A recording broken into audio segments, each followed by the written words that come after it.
Здравейте отново в света на професионалните електроинструменти Bosch. Аз съм Ангел и в това видео ще продължим широката тема за работа без прах.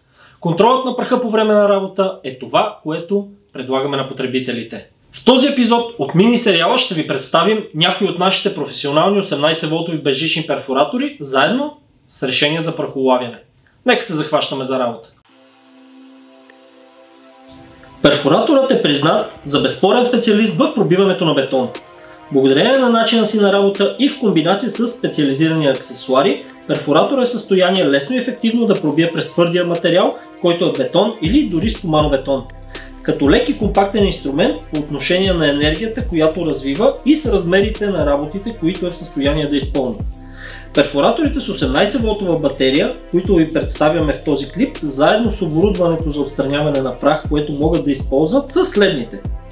3 SDS Plus перфоратора от 2 до 4 кг диапазон на тегло, а именно GBH 185 Li, GBH 187 Li One Chuck и GBH 18V34CF. И два перфоратора SDS Max от диапазон 7-8 кг, съответно GBH 18V40C и GBH 18V45C. Започваме с трите перфоратора SDS+.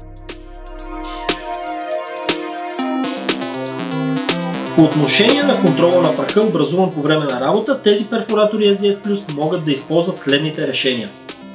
Универсални прахоловители, които могат да се използват от всеки перфоратор или бормашина, независимо от вида и марката. Специални прахоловители, които могат да се използват само с определен тип перфоратор, и специални перфоратори, с които се извършва едновременно пробиване и прахолавяне. Да започнем с универсалните. Прахоловителят GDE68 може да се използва и с трите перфоратора SDS+. Не зависи от формата на перфоратора, не се прикрепя към него, има нужда само от професионална пръхосмокачка, за да се свърже с маркуча. GDE68 се позиционира над мястото на пробиване и остава фиксиран там благодарение на вакуума, създаден от пръхосмокачката. Може да се използва много ефективно за отвори с максимален диаметър от 68 мм, в който случай разделителната четка на корпуса за събиране на прах трябва да се отстрани.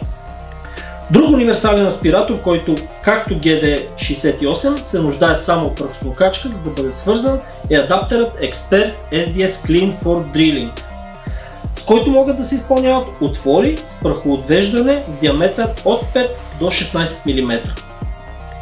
GBH 185 и GBH 187 One Chuck имат възможност за работа освен с универсални прахоловители, също с специални прахоловители.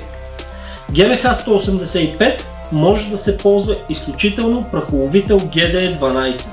Изработен е специално за модела GBH 185 и се монтира на тялото му и се захранва от същата батерия, която захранва двигателя на перфоратора. Оборудвани с двигател и турбина, които генерират въздушен поток, необходим за изсмукване на прах. Отворите, които могат да бъдат направени с монтиран GDE12, с диаметър от 4 до 12 мм и дълбочина до 100 мм. Максималната дължина на средлото, която може да се използва, е 165 мм. Има много висока ефективност при задържане на уловения прах, благодарение на включения HEPA филтър, който задържа до 99,97% много фин прах, с размери на частиците по-големи или равни на 0,3 микрона.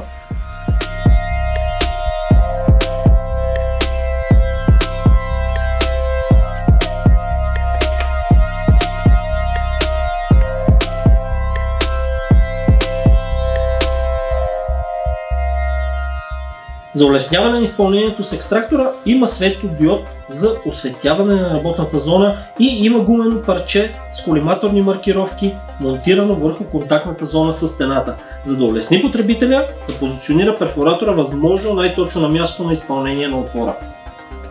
Тежи само 1,1 кг и може да се монтира и демонтира много бързо от GBH 185. GBH 187 има и специален прахоловител GDE18V16. Подобно на GDE12, екстракторът GDE18V16 може да се използва само с определен тип перфоратор и е оборудван с електродвигател и турбина, която извършва прахолавянето. Освен това има HEPA филтър, който може да бъде достъпен много лесно, без допълнителни инструменти. Капацитетът на кутията за събиране на прах позволява съхранението на прах, произведен от пробиването на приблизително 40 отвора с диаметър 6 мм и дълбочина 40 мм. Максималният диаметър на пробиване, използвайки този екстрактор, е 16 мм при максимална дълбочина от 100 мм. Максималната дължина на свердлото отново е 165 мм.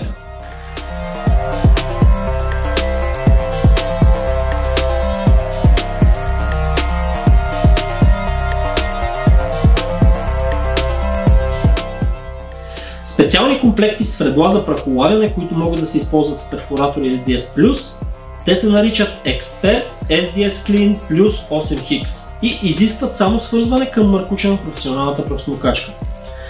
Екстракцията се извършва непрекъснато по време на изпълнение на дупките. Резултатът е много чисти отвори, важно предимство за определени приложения, като например инсталиране на химически анкери.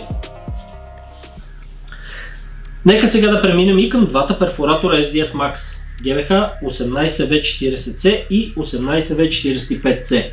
Поради по-голямото тегло от около 7-8 кг и по-високата енергия на удара, съответно 9 джаула и 12,5 джаула, тези перфоратори SDS Max могат да извършват по-тежка работа от тези класа SDS+. Способни да пробиват отвори с диаметър до 45 мм с стандартно свердло или дори повече с пробивни или ядкови свердла. По отношение на контрола на праха, образуван при време на работа с тях, перфораторите SDS Max тук също има няколко решения. GD68 може да се използва и с перфораторите SDS Max до 68 мм максимален диаметър на пробиване. Освен това, за перфораторите SDS Max има специални комплекти с свердла с прахолавяне Expert SDS Clean Max 8X, с който пробиването и прахолавянето се извършва едновременно. Максималният диаметър на отвора, който може да направите с този тип свердла, е 32 мм, с максимална дълбочина от 400 мм. Общата дължина на екстракторния комплект е 650 мм. За къртене има професионални решения за изсмукване на праха, който се получава по време на работа. Комплектът се нарича Expert SDS Clean for Chiseling и улавя финния прах, произведен по време на операциите от разбиване. Това е най-вредното за здравето на потребителя. На мястото на летото остават само по-едрите парчета и частиците, които не могат да се вдишат. С този адаптер количеството прах, останало в работната зона, е до 25 пъти по-ниско в сравнение с извършването на операцията без прахоулавяне.